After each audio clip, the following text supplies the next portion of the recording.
لا تنسوا الاعجاب بالفيديو والاشتراك في القناة. السلام عليكم. في هذا الفيديو غادي نهضر على ثلاثه ديال النقاط، ثلاثه ديال المعلومات، ثلاثه ديال الاسئله غنجاوب عليهم في هذا الفيديو. شنو هما؟ السؤال الاول كيتعلق بالمنحه الشهريه. شكون اللي غتسجل في المنحه الشهريه؟ واش من حقي نتسجل في المنحه الشهريه واخا ماشي انا رب الاسره؟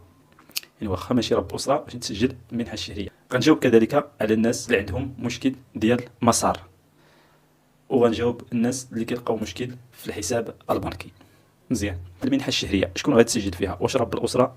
واش من حق شي فرد اخر واخا ما يكونش رب اسره انه يتسجل كرب اسره ويستافد من المنحه الشهريه؟ هاد المساله الاخوان كتكون خدامه ملي كيكونوا جوج ديال الاسر مسجلين في السجل الاجتماعي الموحد.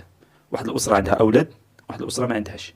ديك الاسره اللي ما عندهاش اولاد هي اللي دايره راسها رب الاسره، زعما داك الفرد اللي ما عندوش اولاد داير راسو رب اسره، في حين ان خوه مثلا عنده اطفال في سن التمدرس كيقراو ولا ما كيقراوش، عنده جوج دراري ولا ثلاثه مسجل معاه كيستافدوا من امور تضامن. شكون غيتسجل في السجل الاجتماعي الموحد؟ واش رب الاسره او لا السيد اللي عنده الاطفال؟ الا تسجل رب الاسره ما عندوش اطفال غيتسجل في المنحه الجزافيه وغيستافد من المنحه ديال 500 درهم، في حين ان الاسره الاخرى اللي عندها ثلاثه الوليدات غتحرم من الدعم.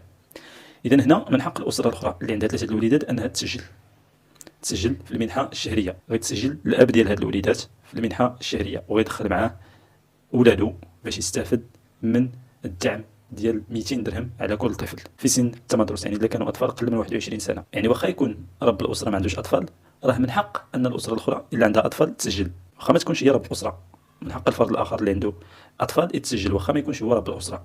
كنظن فهمتوني في هذه القضيه. ولكن واحد اللي تسجل ما يمكنش تجمع ما بين جوج ديال الاعانات، ما يمكنش الاسره وحده تجمع ما بين جوج ديال الاعانات.